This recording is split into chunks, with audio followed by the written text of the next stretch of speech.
pause and I breathe. That's what I do. So before we get started, we would like to acknowledge the indigenous land and the culture of New York. We honor the land as the Creator intended, in that we commit to keep it clean and support efforts to make it safe for all. We can show honor to the native keepers of the land by recognizing the value of their culture, by learning the truth of their history and how it shaped this great country.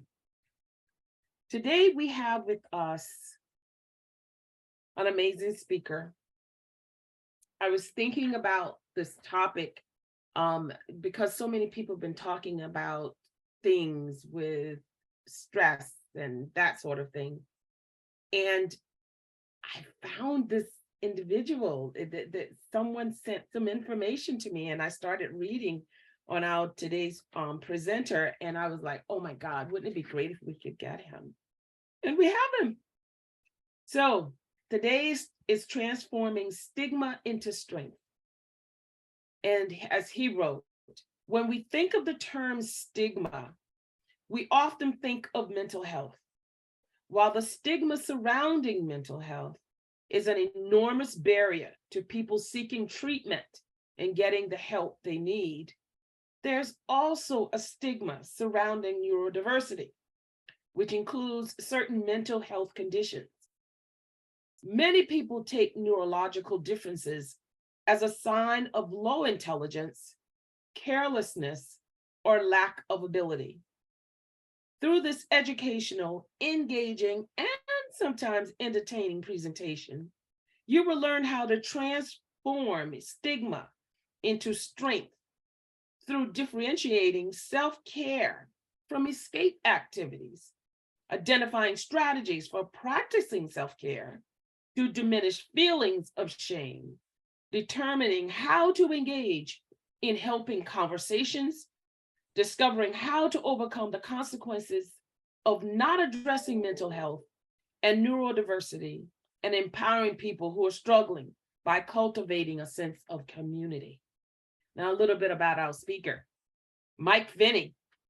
He's the best-selling author of Transforming Stigma, How to Become a Mental Wellness Superhero. He was determined to overcome a lifetime of serious mental health challenges to become a professional drummer and a change maker in the wellness industry. As a child, he was expelled from several schools, attempted suicide, and spent time in psychiatric hospitals for extended periods of time. His path to become a motivational speaker became evident at an early age when he learned how to convince the staff to discharge him. In 5th grade, he was placed in special education, where he acquired his love of drumming and began his path to mental wellness. As an adult, he facilitated drum workshops for children with disabilities, adults in recovery, and team building and organization. He is the author of several books, including the one that I aforementioned. His expertise and life experience has been featured on ABC, NBC, and CBS News. His expertise and life, he was awarded the PM 360 Elite, being recognized as one of the 100 most influential people in the healthcare industry, and awarded the Corporate Livewire's 2022 Innovation and Excellence Award as a corporate wellness specialist. His captivating presentations are popular with companies including Microsoft, CVS Health, T-Mobile, Salesforce, and the Wounded Warrior Project. Without further ado, please let's give that warm welcome to Mike Veny. Thank you, Mike. Thank you, Fanny, and hello, everyone. I am going to share my screen right now. Let's see.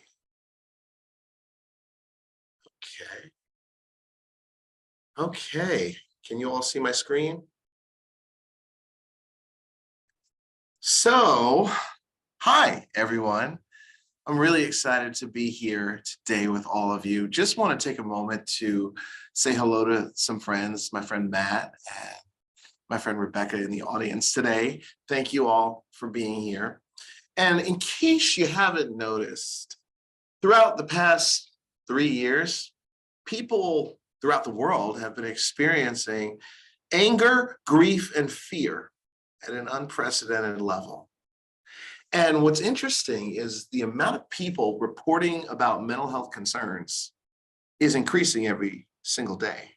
And at the same time, people learning about their own neurodiverse condition is increasing every day as well. And even though we're talking about it more than ever, we still really aren't talking about it because there's a lot of shame that comes with neurodiversity and mental health, which actually hang out in the same house. Today, I'm going to show you how to transform stigma into strength. And I invite you to join me in this journey. I am a speaker. I get to travel the world and speak about mental health and help people. And I'm an author of several books. And I'm one of the few adults that you will ever meet that really enjoys his work. I really do. I enjoy that I get to help people every day. And as you'll see soon, getting to help you actually helps me too. My company, Mike Veny Inc., has a trademark, Be Emotionally Well. And our mission is to support people in discovering the gift of emotional wellness through unique learning experiences designed to empower your personal and professional growth. And what we've learned is that when you're emotionally well, you are more productive. Now, I want to be honest with you, mission statements, they can look cute on the wall, but sometimes when I see this mission statement for my company, I get angry because I know what it's like to really struggle with mental health. A few things before we start. This presentation is informed by psychological research, and I will give you resources and strategies to improve your mental wellness. I am not a mental health professional. If you do need medical help, I encourage you to consult a doctor. And if you're in an emergency, call 911. That being said, we're going to be talking about mental health. And one of the challenges with mental health presentations is that someone can get triggered. In fact, some people just hear the term mental health and get triggered. So I want to say this to you. I do this all the time, but it doesn't mean you won't get triggered. I will do my best, however, to be responsible in my use of language and to keep triggering things to the bare minimum, but I still want to be honest with you and talk about these real subjects that we need to talk about. So let's begin. We're going to be talking about a few things here, and we got a lot to cover here in 45 minutes, but what keeps people from asking for help? We're going to learn about that. We're also going to learn about self-care in a brand new way. I mean, we all know we need to take better care of ourselves, and everyone's talking about self-care, but today you're going to learn about it in a brand new way that's going to change how you go about it. We're also going to be talking about having the conversation and how to help someone else who might be struggling with mental health challenges or a neurodiverse condition. So I'd like to dedicate this presentation to my hamster. And just for the record, my hamster's dead. He's been dead for 10 years. And he was my favorite pet. And for those of you that know the world of hamsters, he was a dwarf hamster, a little 2-inch hamster this long. And he was my friend. Like, he would sit at the desk and he'd go on the wheel and I'd check my email. And one day I woke up and my hamster had something in his eye. He was winking like this and I didn't know what to do. So I made my first trip to a veterinarian in New York City, and that was a very expensive experience. I just want to say they charged me $100, by the way, to weigh the hamster in a foam cereal bowl. That was his physical, but whatever. We're getting my hamster help as I was stuck shut. And so I took my hamster to the veterinarian, and this is kind of how I thought it was going to go, nice and sweet. But the veterinarian puts on rubber gloves and tries to restrain my hamster so he can figure out what's going on in his eye. And he's looking in my hamster's eye, and out of nowhere, my hamster bites the veterinarian. So he puts my hamster down and leaves and gets an adult nurse to come in and restrain the hamster with him. So now we have 2 grown adults trying to restrain my 2-inch hamster. So they're both holding my little hamster, with the rubber gloves on. They're looking at him, and out of nowhere, he bites her. And then she leaves the room. She was in the hallway saying, I'm not going to go back in the room with that hamster, blah, blah, blah, blah, blah. Finally, we got 3 grown adults to come in and restrain my hamster. And at that point, I took out my phone and took a picture. That's my hamster getting restrained right there. I have a hard time seeing that picture. And the reason I do is because seeing my hamster gets restrained reminds me of being in the mental hospital. And I've been there way too many times. I've been battling with mental health challenges for my entire life. And one of the ways I describe it is by describing something I love deeply in this world, food. If you want to be my friend, you got to like food. So I want to tell you about my kitchen. My kitchen has basically one appliance, an oven. And this is not a normal kitchen oven. No, no, no. This is an industrial strength Viking restaurant oven. And typically on the top right burner, simmering in a frying pan, is my obsessive compulsive disorder. It's interesting because obsessive compulsive disorder falls under mental health conditions and neurodiverse conditions. In fact, I'm trying to give you a presentation right now, and I'm obsessing about so many things. It's making it hard for me to focus. On the lower right burner is my anxiety, which also falls under neurodiversity.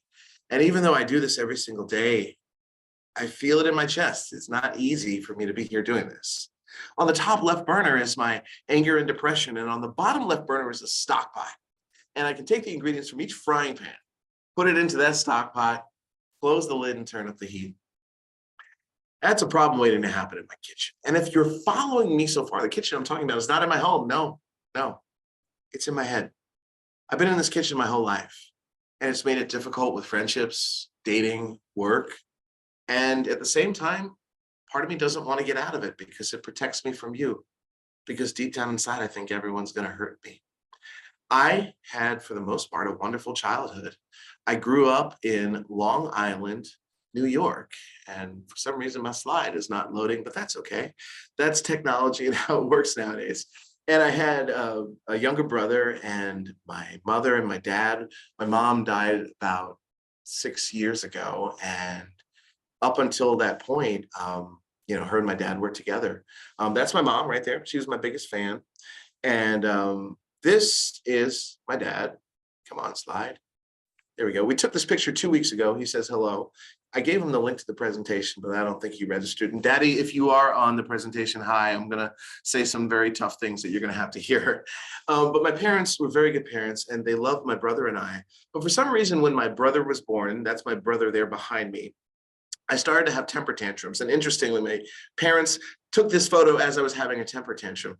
I used to get angry a lot, and I would scream and yell, and I would get really mad. And sometimes I would hit my little brother, and I was constantly getting in trouble all the time. And throughout kindergarten, mom would have to come and pick me up from school. And I just thought I was a bad kid. And by the end of first grade, my parents had had enough with me getting in trouble. They said, enough is enough. So they pulled me out of public school and put me in this place called Catholic school, where they figured the nuns would straighten me out. And, it kind of worked to an extent. I mean, second grade was good and third grade was good. But in fourth grade, I think we've all had this experience in school where you had that one teacher that nobody wanted to get as a teacher. They had a reputation for, I don't know, being mean or an alien or something else. This teacher, her name was Sister Pat. She was known as the mean nun at school. And I knew from day one, I was not going to finish fourth grade with her. I just knew this wasn't going to work. So the way I remember it is I was sitting in the back of the classroom, just like this. Picture me as a fourth grader sitting there in class.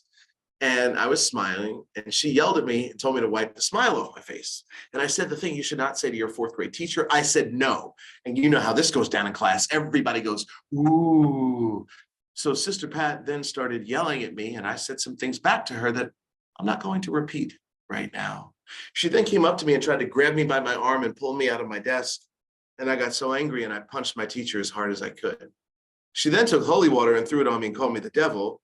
I took the holy water back and said, put this on your wrinkles. I was expelled from school that day. My parents had a very serious talk with me about respect. They said that you can't just act like this. And I told them nobody has a right to talk down to me. And I'm 44 years old, and nobody has a right to talk down to me, but I don't punch people anymore. Back to fourth grade, I'm expelled in the beginning of the school year. So they then put me in a school where my uncle was the principal, and they thought that would work out. But after 3 weeks and several fights and a desk mysteriously flying out of my hands in the direction of my teacher, I was expelled from that school. 2 expulsions in the fourth grade. This is not looking good. But the rest of fourth grade, best school year ever. I got to stay home every day. Well, that's back in a time when we wanted to stay home. We're kind of done with that now. But this tutor would come to the house, and this woman was so scared of me, she didn't make eye contact with me. The summer between fourth and fifth grade, my parents took me to see the Batman movie. And I want to qualify this because I take my Batman movies very seriously. This is the Batman movie, not the one starring Christian Bale or Ben Affleck. No, no, no. It was Michael Keaton starring as Batman, and Jack Nicholson was the Joker. And I loved that movie so much. My parents told me if I behaved, I could be Batman or the Joker for Halloween. I don't know if it was that movie or something else, but I came home from the movie and got angry at a level that I never had before. I went into what we call a rage. We all get angry sometimes. We all snap. But I was intensely angry, and this was going on for hours. I was punching things in my parents' home and destroying things. And the next thing I knew, I was put in a mental hospital. And that's a scary place when you're a kid. And it didn't help that this mental hospital is right across the street from the county jail. How was I supposed to feel about myself? In fifth grade, I was put in special education. I probably had the one teacher in school I never messed with. And I did find a way to annoy her, though. I'd tap on my desk and play drum beats. And eventually they let me go into the drum class.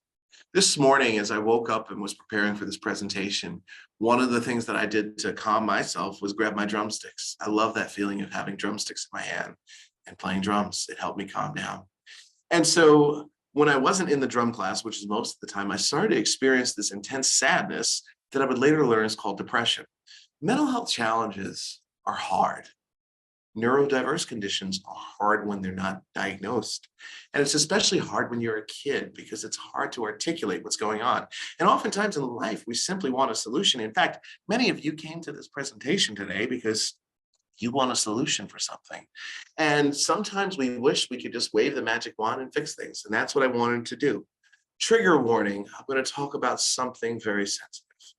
I had had enough of the depression. And so one day I came home from school at 10 years old on September 29th, 1989. And I realized I needed to execute my solution. And I went into the medicine cabinet and found a bottle of medication. And you can figure out the rest of the story. And I almost died by suicide at age 10. My mom found me and saved my life. And I'm grateful that she did that. Things started to spiral down and get worse after that. In seventh grade, I'm a lot bigger and I'm a lot stronger. And I'm going into rages more at home, but I want to be really honest with you. When you're in seventh grade and you go into a rage, that's not a rage anymore. It's called violence. And I'm ashamed to admit it, but it's the truth. I was violent and I started doing this thing called self-harm. Self-harm is an interesting term that we use because it can really mean anything that you do to harm yourself. There are three reasons why people self-harm. One, we do it to take away the pain. The second reason is it can actually become an addiction, believe it or not. I became addicted to it in my own way, but I don't do it anymore. The third reason people self-harm is they think it's cool. Either way, if you are self-harming, I really encourage you to talk to a mental health professional about it, just to explore what alternatives might be there for you. So I'm self-harming and violent at home. Next thing I know, I'm put back in a mental hospital, this time for 6 months. And what was interesting is I eventually got weekend passes to go home with my family. And, I go home for the weekend and my family wants to do family activities, like go to the movies and stuff. I didn't want to do any of that. So I would lock myself in my bedroom and play drums to LL Cool J and Red Hot Chili Peppers. That was seventh grade. Between seventh grade and 10th grade, I was on a first name basis with the local police and the local emergency room. It's all that I knew was crisis after crisis. My emotions would just become so overwhelming and I would act out. And by the time I had finished 10th grade, I had been expelled from 3 schools, hospitalized in a mental hospital 3 times, several suicide attempts, lots of self-harm, violent at home, and on about 5 different mental health medications. No school wanted me. And it was really hard because my parents didn't know what to do. They just wanted the best for me and my younger brother, and they were trying to figure it out. And they didn't have many people to talk to because at that time, people didn't talk about stuff the way that we do now. And even though we're talking about it more, we're still not. But the summer between 10th and 11th grade changed my life. I want you to listen very carefully to what happened that summer. That summer, my mom approached me. And I want to say something about moms. I know we've got a lot of moms on this call right now. Moms, in my opinion, are the hardest working people on the planet.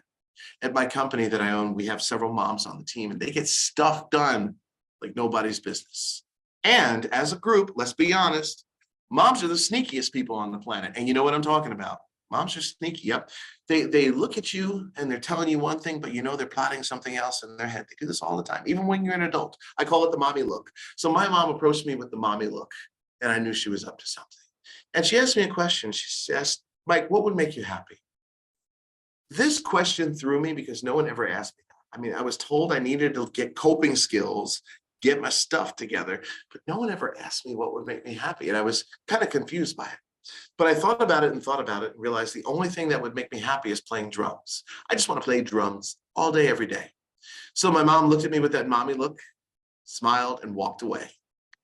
And I didn't know what was going on, but I came to learn that she was looking into finding a performing arts high school for me, run by BOCES actually in New York State, Long Island High School for the Arts, to see if they would accept me. And I'm proud to say that I worked really hard for the audition and I got accepted into the Long Island High School for the Arts. By the way, let's just take a moment. This is me on the drums, by the way, in this picture. Look at that hair. Look at those sideburns. I was cool back in the day. I miss that hair. I think about it so much. But there I was amongst my fellow artists. And for some oddball reason, my grades started to go up.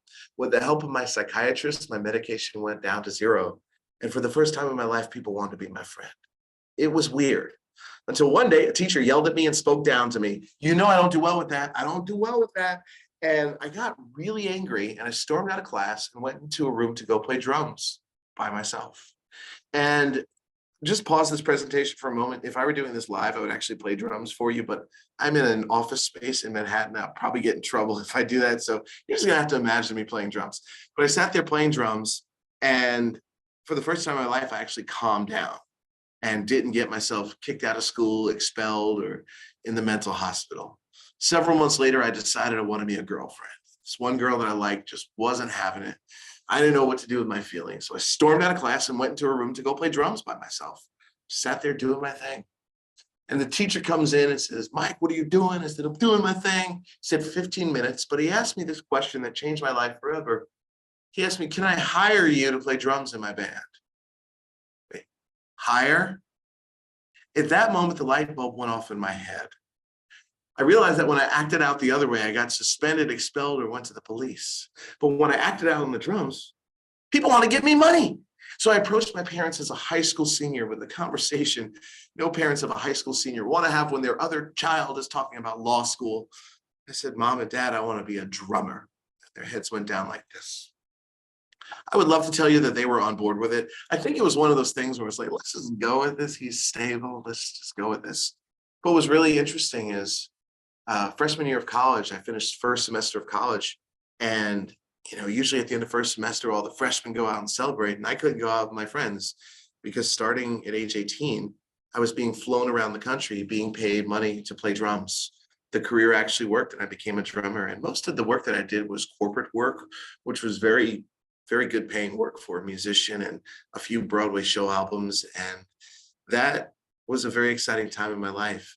I'm still a drummer to this day. I don't do it as much anymore. I do it mainly for fun, but I do drumming in my company. And this is me drumming with the Wounded Warrior Project's physical health and wellness team.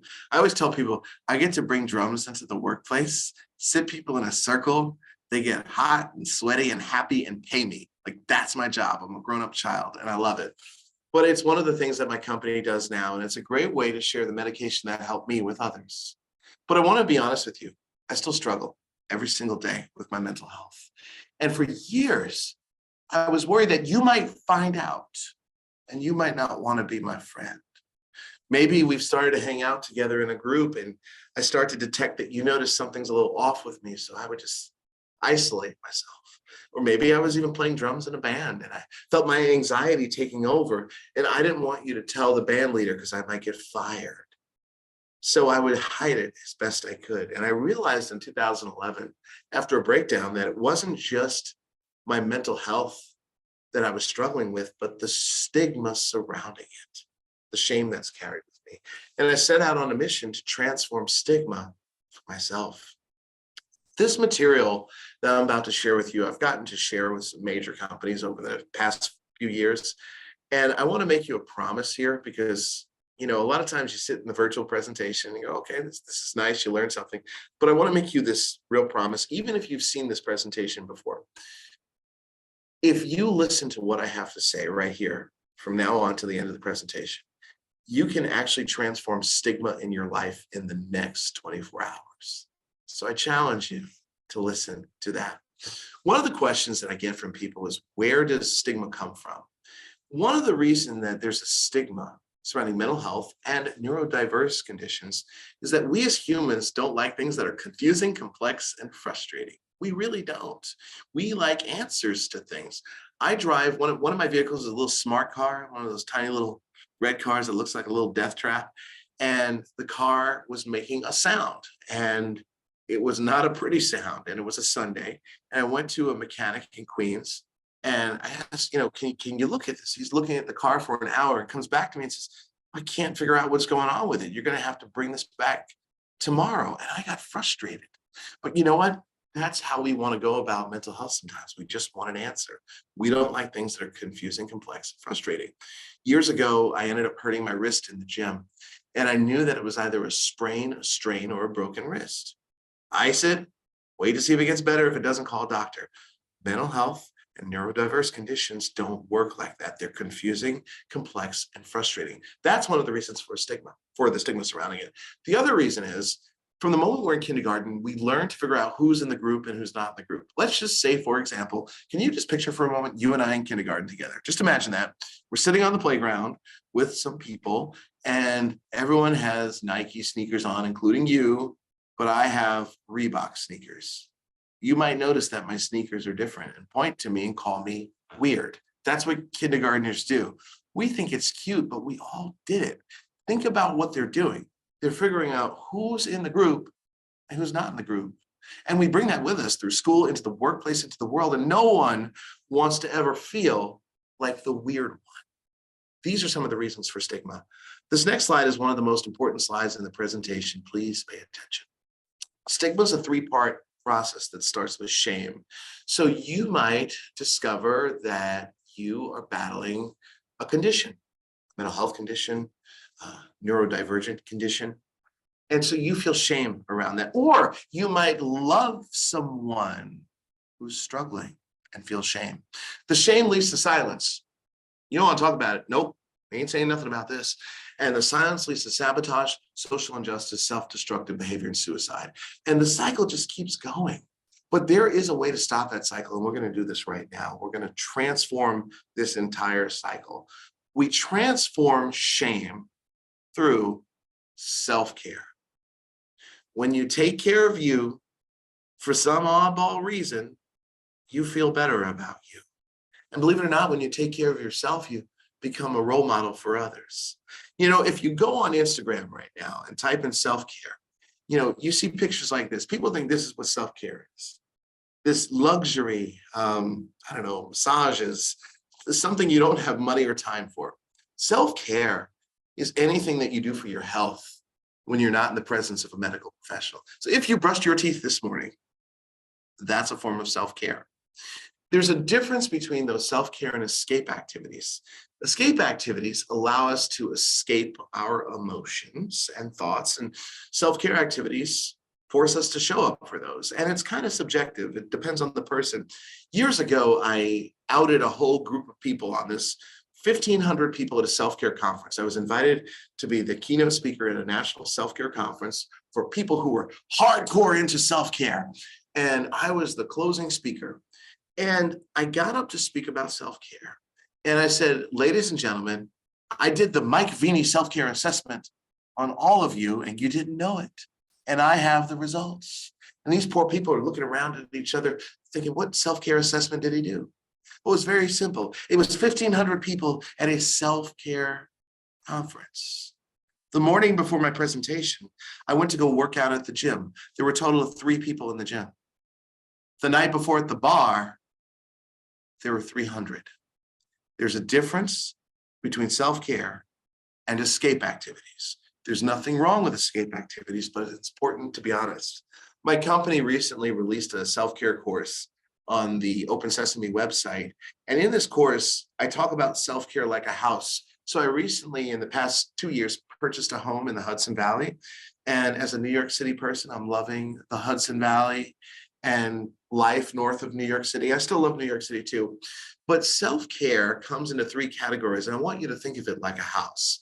There's self-care for daily living. So at my home, I have to do the dishes every day, sweep, take out the garbage. That's self-care for daily living. And the same for you and I. There's things that we do every day for ourselves.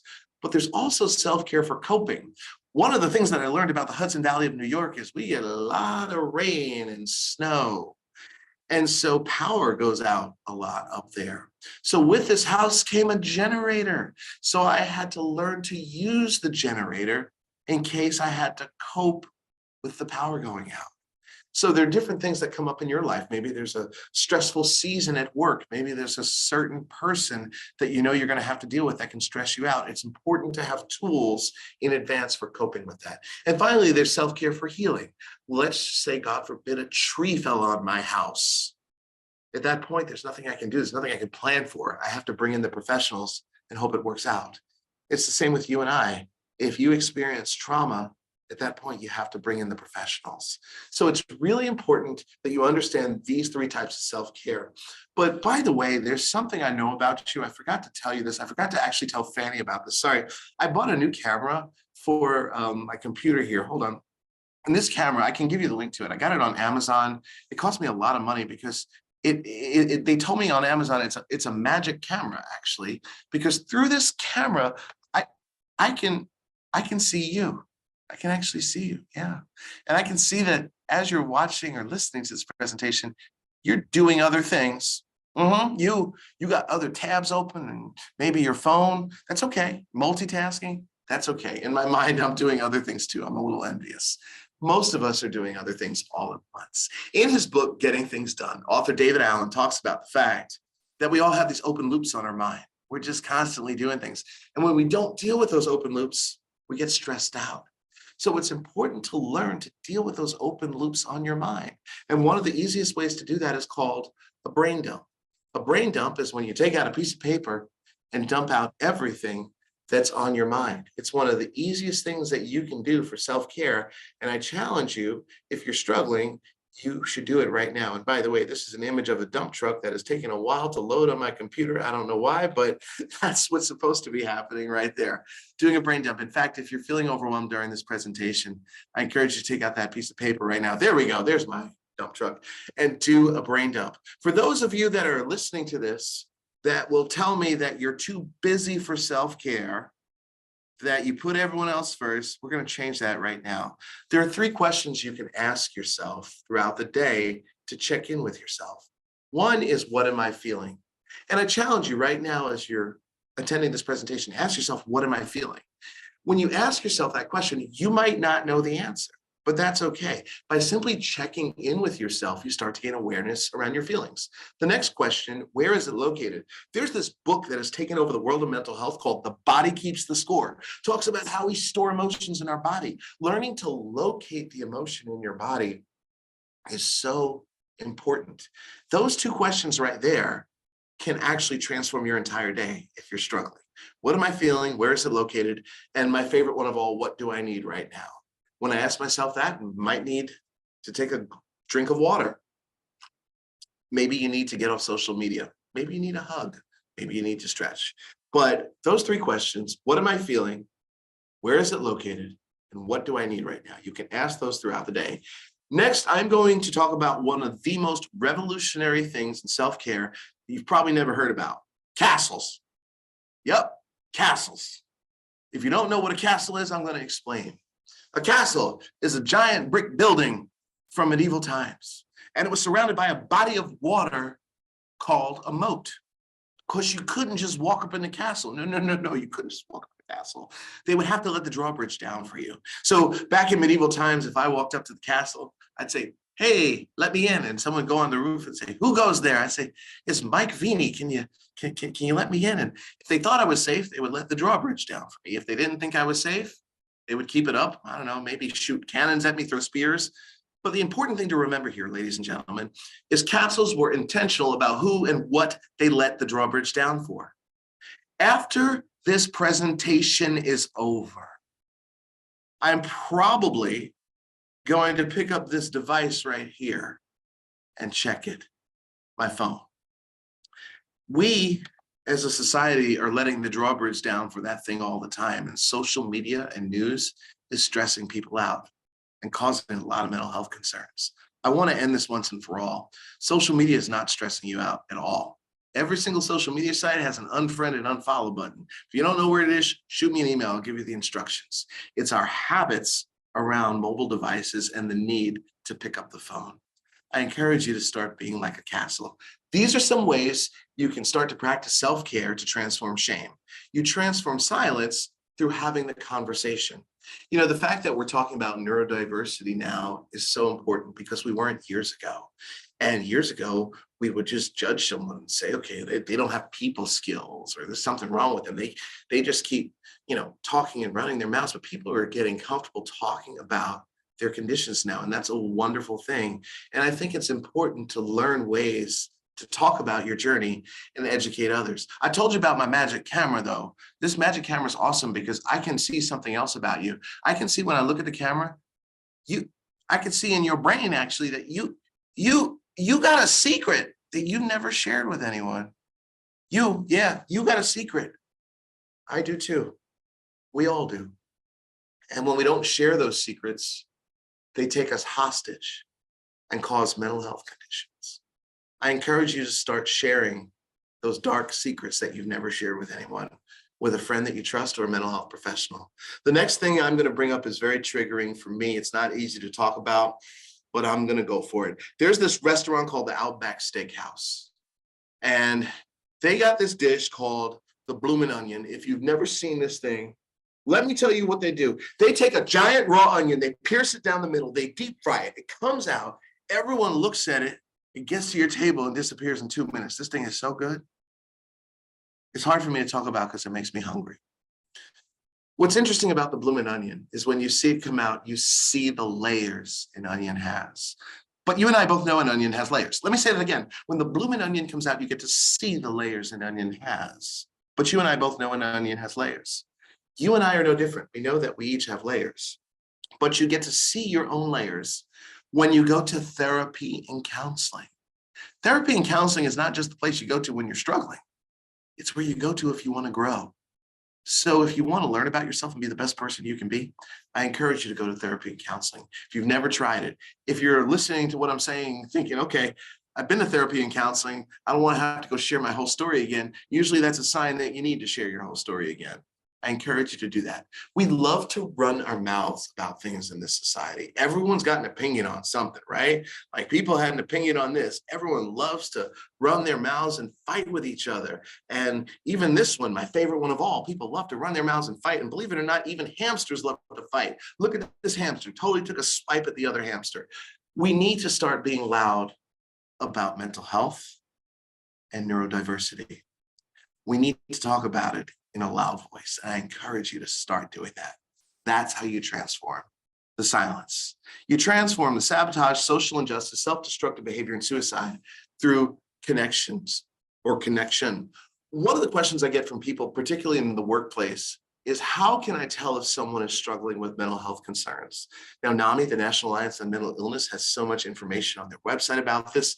Mental Health America, you can find information everywhere. But I actually learned that there's 3 things to look for. And kind of like baseball, I call it the 3 outs. The first out is out of character. The second out is out of nowhere. And the third out is out of the group. Let me explain. Out of character, you have someone that you work with who's usually on time to meetings, but for the past 2 weeks, they've been late. That's out of character. You have a child that's usually well put together, but for the past 2 weeks, they're not taking care of their hygiene. That's out of character. Out of nowhere, someone has a temper tantrum out of nowhere. Someone starts crying out of nowhere. Someone decides to move across the country out of nowhere. There's a chance they're struggling. And out of the group is isolating from friends, family, and coworkers. Out of character, out of nowhere, out of the group. So what do you say to someone who's struggling? This is the money question. If I really had the answer to this, I would be very, very wealthy. But I don't have the answer, but I have a guideline for you. One of the things that you don't want to do when someone is struggling with a mental health concern is give them advice. And here's why. The moment you give advice to someone who's struggling, It's never about the other person. It's about hearing yourself give advice and feel good because you gave advice. When I first learned that from my mentor, it hit me really hard as a former professional advice giver to everyone in my life. And think about what I said to you earlier in the presentation. Mental health challenges and neurodiversity is confusing, complex, and frustrating. Advice is not going to help. But here are some things that you can say to someone who's struggling, but I need you to follow the instructions very carefully. One thing you can say is, how can I support you? Pause and let it be awkward when you say that. Really go for that awkward pause. Another thing you can say is, help me understand. Pause and let it be awkward. If you're working with someone who's struggling, especially if you're their supervisor, you can say, what kind of flexibility do you need from me? Pause and let it be awkward. Notice a little pattern here. Regardless of what you say, you need to pause and let it be awkward. We as humans don't like the awkward conversation, but it's really important that when we're having these conversations, they need to be as awkward as they possibly can. That's how they're effective. And finally, one thing that you can do to connect with others is to see others and be seen. For those of you that are actually watching this presentation and not listening to it, you'll notice that I take moments to look into the camera. And no, it's not really a magic camera. I'm joking. I can't really see you through the camera. And I'm doing that intentionally. In one sense, it's something a presenter does to connect with the audience, but I'm actually doing it to connect with you, because we've been behind screens for so long that when we are on a Zoom call, we're sitting there looking at the screen like this and not really connecting with the other person. But I want to challenge you that if you have to be on Zoom, Microsoft Teams, having meetings, or even doing FaceTime, one-on-one meetings, take the opportunity to just look into the camera. Because when you do that, just for a few seconds, you allow the person on the other side to feel seen. And it's important that we do that in person with each other. Just take a moment to look into someone's eyes and see their humanity. But you might ask, Mike, how does that work with someone who's visually impaired? Well, it's very simple. If someone's visually impaired, you see them by being present with them. And you allow yourself to be seen by being vulnerable with them. Out of all the different self-care things we can talk about, this is one of the top two, making a point to see others and be seen. So in summary, stigma starts with shame. Shame leads to silence, and silence leads to sabotage, social injustice, self-destructive behavior, and suicide. And you transform it by this: self-care, conversation, and connection. It's that simple. Hamsters. I am so sorry, ladies and gentlemen, there's no point to the slide. I thought they were cute hamsters and they're like a diverse group of hamsters. So I thought I would show them to you. And oh, look, this hamster is praying right now. I want to let you know that I have graduated from hamsters, though. I got me a dog. That's my dog, Pippin. And he's got his own mental health stuff that he's going through. I have courses on Open Sesame if you want to check out them on that site. I've got about 45 in there. And during the pandemic, I got my company accredited for continuing education by the International Accreditors for Continuing Education and Training, the Society for Human Resources Management, and the Human Resources Certification Institute. So you can get CEUs from a lot of my courses. So I encourage you to check them out. I invite you to stay in touch with me, and I'm going to give you my contact information later. Again, if you scan this, you can join my newsletter. I have a weekly newsletter that goes out. And if you just want to join and get my newsletter so you have my email, then unsubscribe. That's totally fine too. I do that all the time with people. But that being said, since this is a learning experience, I've got homework for you. You got a homework assignment. I need you to really think about all the stuff that I threw at you today. And I want to ask you a favor. I need you to go on LinkedIn when you have a moment and send me a message and let me know what's one thing that you learned today that you're going to commit to start doing in the next 24 hours. What's one thing? I want to say thank you all for being here today. As you know, with virtual presentations, I'm just literally staring at a camera, so I haven't seen the chat. You could be booing the whole thing. I don't know. But I just want to say thank you all for being here. And now it's time to talk about Starbucks. It's time to talk about Starbucks. This is the most important part of the presentation, Starbucks. If you want to be my friend, Starbucks Venti Blonde Roast. Ladies and gentlemen, I love Starbucks. And for those of you that like Starbucks, there's this moment at Starbucks when the barista gives you the coffee and they have put the little green thingy in there and gets into your hand and just life can begin.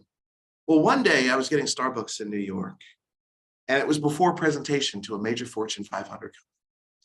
And about an hour and a half before the presentation, I go get Starbucks and I was ready for my coffee.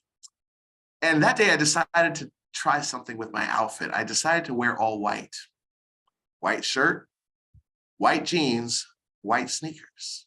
So I got my Starbucks, ready to start my day, and I'm walking out of Starbucks, and flying through the door comes a busy New Yorker, bumps into me, and my coffee spills everywhere. Starbucks was really nice. They gave me the little brown napkins. They gave me another cup of coffee. The person apologized, but I had a presentation that I had to be at, and I've got coffee all over my outfit. So I'm walking down the streets of New York City angry. What am I going to tell these people? Like, first impressions count in this world. I got coffee all over me. But then I thought about something that my coach taught me years ago about coffee spilling. She said to me, Mike, when coffee spills, it spills because coffee's in the cup. Had orange juice been in the cup, orange juice would have spilled out. Had water been in the cup, water would have spilled out. Basically, what's in your cup is what spills out when you get hit. We've been getting hit left and right in this world with things every single day. People are really struggling. So I challenge you to really put good things in your cup so good things spill out when you get hit. Thank you so much for being here today. Wow, wow, wow. Oh my, and we do have questions and the chat box just been flowing over. Thank you. This is great presentation. And yes, we're going to share the recording for those who registered. So I just wanted to start with some of the questions, and we have about 10 minutes. You didn't leave us, did you, Mike? Oh, there you are. I'm here. How do you find the courage to share the most vulnerable parts of yourself to a group of strangers? I'm gonna say it like this. I don't think I still have found the courage. It takes courage every time I do it. And when you start sharing, you don't need to share everything in your journey. I've learned to do that as a presenter so I could help you. But let's just say you want to start sharing about something you're struggling with people at work. You can simply just say, I'm going through a rough time, or I'm dealing with a health concern right now. You don't need to go into detail. And sometimes people get so excited when they start sharing, they give too much information. So we live in this world where you need to master that dance. And also, I want to say, Matt Shapiro, who's on this call, was there actually at one of my first presentations when I started doing this, and he can probably tell you that things have changed over time. I had to evolve into this, so it takes practice, but it just starts with a willingness to say something. So thank you for asking that question. Wow. Wow. Here are more questions. I don't want to get caught up in asking my own questions. How do you overcome overthinking? Ooh, I really need to hear the answer to that. You expecting me to have the answer to that? So I don't think you can necessarily overcome it, but you can manage it. You can learn to manage it. So overthinking, I'm thinking of just a few things. For those who live with obsessive compulsive disorder, which, is really actually made me feel validated to learn that was a neurodiverse condition, and also has been a challenge. And for me, my obsessive compulsive disorder, it's like a movie on repeat in my head constantly. And it makes it hard to focus. It makes it hard to work. But what I learned through therapy was that one of the reasons that I obsess is it's a form of self-soothing when I'm experiencing difficult emotions. So now when I'm doing it, it doesn't change it, but I know that I'm doing it because I'm trying to soothe something else. So it forces me to look at that other thing. For those of you that are chronic worriers, in one of my courses, we have a course for teachers called Fill Your Cup, the Exhausted Educator's Guide to Emotional Wellness. And one of the activities is a worry activity where you take time, you actually set your timer and worry about everything you can and write it down on a piece of paper. And you start doing that every day. Block out time in your calendar, put an appointment for worry time. This way, when you're doing other things, something comes up on your mind, you say, you know what, no, I'm just gonna leave that till worry time later on today or tomorrow. And you'll notice over time, you start feeling a little more control over your worrying. So there are things that you can do, and it's a much deeper answer to that, but thank you so much for that question. Wow. We have more. So one writes, I can imagine your platform may allow you an opportunity to feel validated. Do you ever walk away with any regrets or anything that you feel you forgot or need to express even more? Oh, um, I I actually don't always feel validated doing this. I think it takes a lot of energy out of me. I'm learning because I'm an introvert, and us introverts like, quiet time and stuff. So generally when I finish a presentation, I actually kind of feel drained and I have to do self-care. Like, so after this, I got a whole protocol of things I need to do to like get myself back down to earth. And sometimes that takes a few hours. But you know what? I trust that when I do this, the right thing that's supposed to come out of my mouth does. And if it doesn't, it wasn't supposed to come out. Well, it certainly came out today. Here are other questions. Um, do you recommend attempting to help others identify or name their stigma? Uh, if so, how? I'm a big believer in teachable moments. When you try to correct somebody, and this is to the mental health advocates, I say this a lot. When you attempt to correct somebody, so let's just say someone says something that's just inappropriate about people with mental health conditions. When you try to correct someone, defenses go up. Mm, Defenses go up. And it's happened to all of us. Someone's tried to correct us and it's like, whoa, whoa, chill, chill. So what I have found that's more effective is learn to connect with them instead. mm, Because when you connect with them, you can find teachable moments. For example, I had a friend when I started speaking about mental health who thought mental health is fake. It's just this made up thing. People just want attention. And oh my gosh, my blood was boiling every time he said this. Until one day he came to me and said, hey, my significant other is kind of struggling. What are your thoughts? That was a teachable moment. Had I not had restraint, I wouldn't have had that opportunity. And he was so open to learn. So when you have those opportunities for teachable moments, take them, but realize there's a difference between correcting and connecting. Thank you. ooh, yes, yes, yes, yes. Here's a question being asked. Knowing what you know now, what would you tell your younger self? Oh, Eh, this is whew, this is like therapy. Okay, so basically, I do this a lot. I do this a lot actually, where if I had to go back in time, and I do sometimes in my mind, is tell myself that it's okay to be me. It's okay to be me. I remember that I have made the mistake. I have another friend who he was becoming very annoying to me, and I found him very irritating. And I found him socially just like he would just drive me nuts because like he's cutting me off mid sentence. I feel like he's talking at me. And it wasn't until I paused to think about it and realized he has some type of neurodiverse condition that he doesn't know about. And here I am getting frustrated. If I didn't have the knowledge that I do, oh my gosh, like I just would have like, I don't want to deal with him anymore. And so I think it's important to just tell yourself that it's okay to be you no matter who you are. And we all have dark sides and we all have bright sides. That's part of being human. So there's nothing to ever really be ashamed about. You're human. Yes, yes. We are human. I have one last question, I think, because we only have about 4 minutes. And that is, have you noticed a difference in generations around dealing with stress or vocalizing their feelings around stress or sharing stigmas that they are battling or dealing with? Yeah.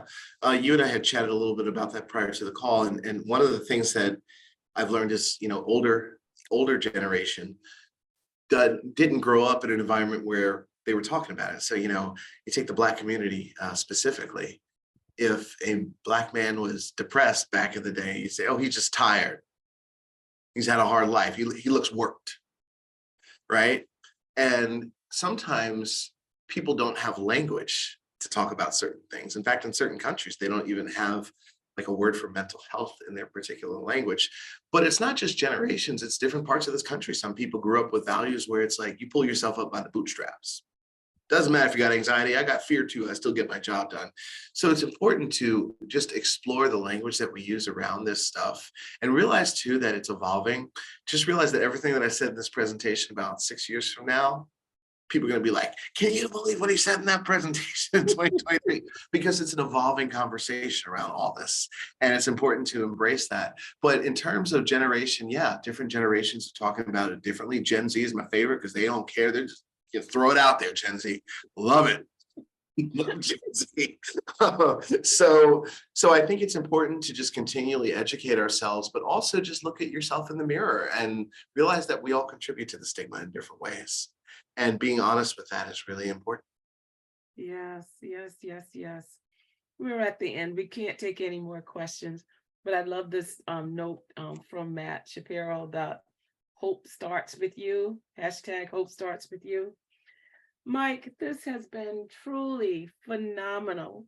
I mean, OMG, we have to bring you back at one point if we can get on your schedule. And I understand that. And I know that you came to this platform more as a favor than anything, but we're not NBC, CBS, or ABC, and we're not GM, but we have so much love and compassion for this topic because we're dealing with children. We're dealing with children. Thank you so very much for carving time out of your very busy schedule to come and share your wisdom, your experiences, and being so vulnerable with us. We appreciate you so much, and you must know that. And if you don't, we're sending you much love. And this healing, we're all engaging in it together with you because we all need it. We all need it. So hope, we hang on to that. We want to say thank you again, Mike. We want to say to our audience, thank you so much for coming and spending this hour with us.